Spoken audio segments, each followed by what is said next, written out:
안녕하세요. 박용덕입니다. 2023년 제34회 공인중개사 시험 대비 기출문제 해설 강의입니다.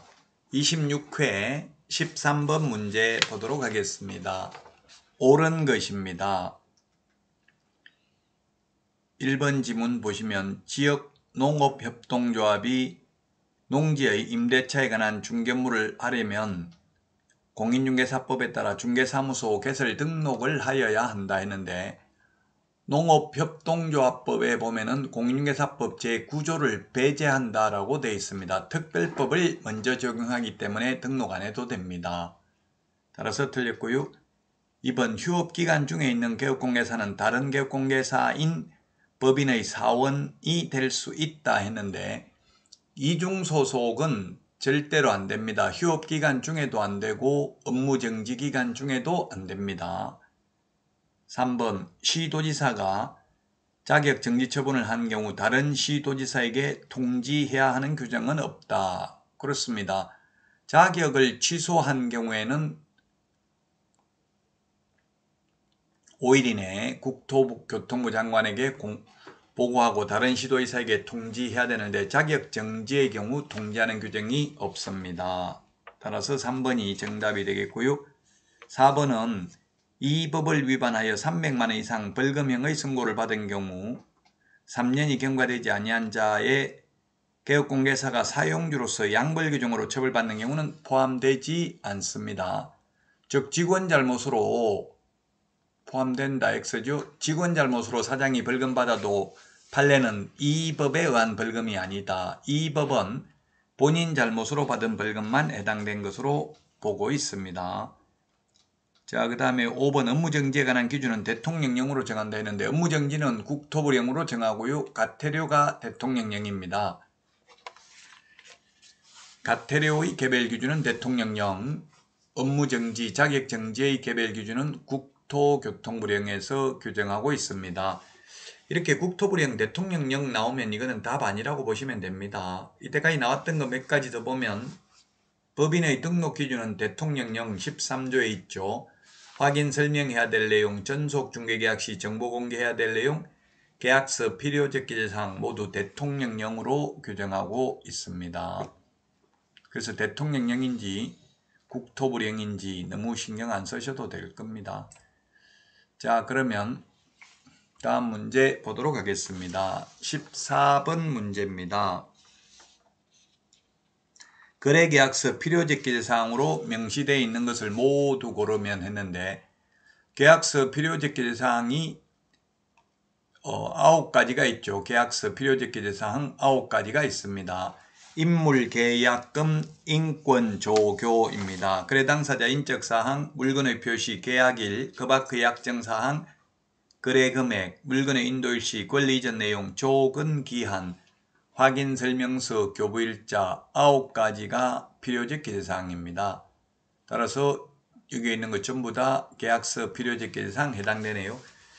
계약서는 법정서식이 없습니다. 법정서식이 있으면 이렇게 필요적 기재사항이 다 기재되어 있겠죠.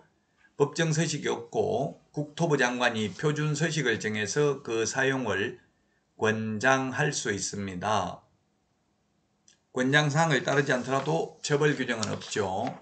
따라서 계약서 필요적 기재사항 9가지, 확인 설명해야 될 사항 9가지, 전속 중개계약 시 정보 공개해야 될 사항 7가지, 실거래 가격 신고해야 될 사항 9가지, 4가지를 암기하면 시험에 2문제 맞출 수 있습니다.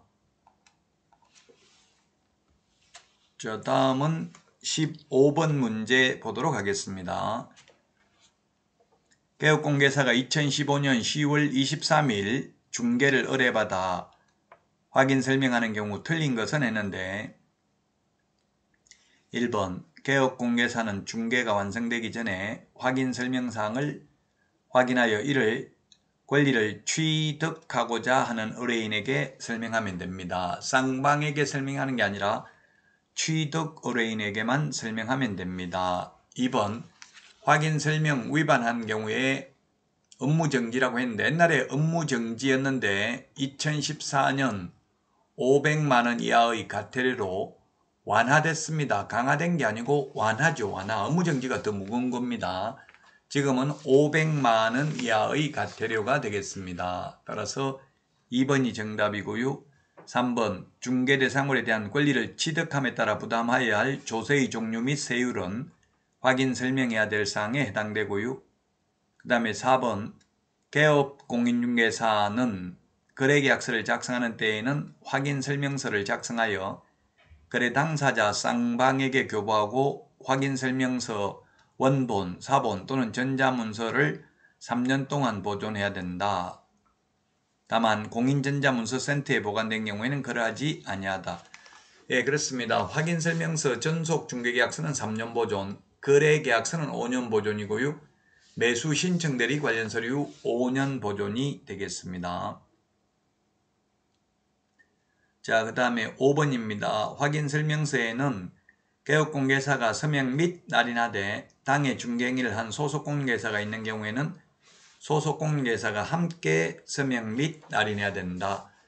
예, 거래계약서와 확인설명서만 개공, 소공이 함께 서명 및 날인해야 됩니다. 물론 모든 소공이 아니라 당해물을 수행한 경우죠. 계약서 확인설명서 빼고 나머지 모든 서류는 서명 및 날인은 없습니다. 전부 서명 또는 날인이고요. 계약서 확인설명서 빼고는 소속공개사는 서명 또는 날인도 하지 않습니다. 소속공개사는 오직 계약서 확인설명서에만 당해물을 수행한 경우 개업공개사와 함께 서명 및 날인하여야 합니다. 자, 다음은 16번 문제 보도록 하겠습니다. 틀린 것은 했습니다.